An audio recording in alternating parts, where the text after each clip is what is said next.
Pryor again from Cemeteries Down Under. On another hot, balmy afternoon, I'm going to give you my second story in the Point Clare Cemetery up in the Central Coast. This one will be very sad. It made me cry, so get your tissues ready. Follow me.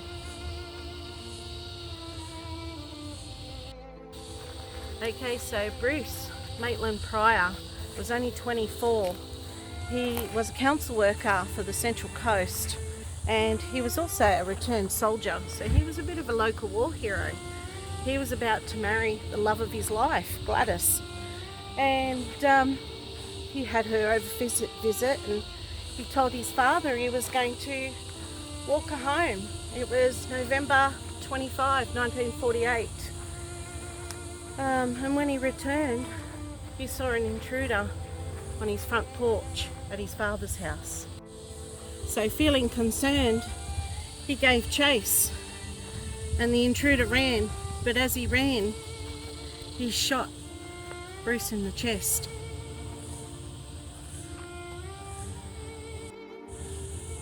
It was about 10 p.m. and his father was about to pop into bed, who was inside the house, and he heard his son yell out the front, "Dad, I've been shot."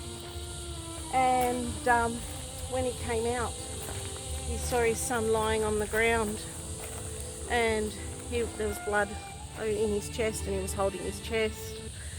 His poor son knew he was dying, and he said, "I've had it, Dad. Been shot." And he goes, "Promise me you'll always look after Gladys, won't you?"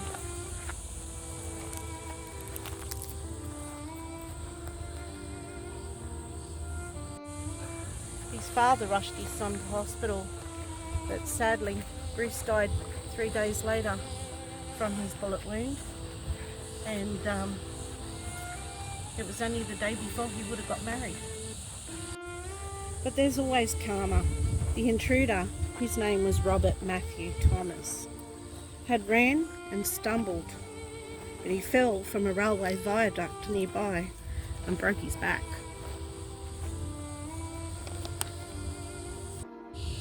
He was found lying under a railway bridge, screaming in pain. And Robert Thomas was brought into the court after he was arrested, covered in plaster and in a special bed. He confessed to the killing over a random grudge that he had with the victim, Bruce, at a dance a month ago. But his father said that Bruce never knew him, so couldn't understand why he killed him. And in court,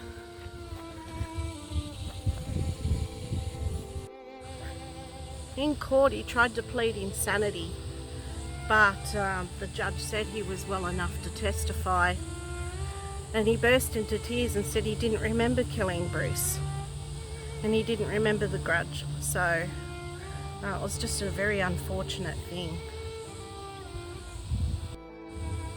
So Robert Thomas testified that he was drunk and he just wanted to square up with Bruce. And in court he said that he hoped Bruce would get better, and that he's sorry he hurt him, and seemed genuinely shocked when he found out he had murdered him, and burst into tears and was led out in a special bed. Not much is known what happened to Robert Thomas after that, but his life would never be the same, and unfortunately he ended Bruce's and broke his fiance's heart. And here we are. There's Bruce. And then in loving memory of his son and brother, Bruce Maitland Pryor, who passed away the 1st of December 1948, aged 24 years, sadly missed.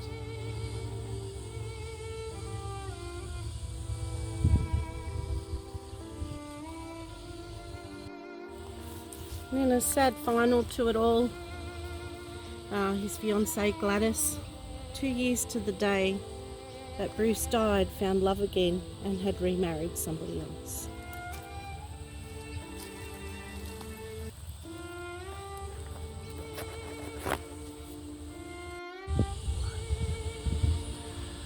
you like the story of Bruce Maitland Pryor, who died in 1948. I found it very sad, and when I read his story I actually cried myself, just to think of a young wonderful man in his prime, ready to have his life in front of him, to have it cruelly taken away in just an instant like that. You know, and yes, I felt I had to share it with everybody, so I hope you liked it. Have a great afternoon, everyone, and a great week, and I'll see you next time.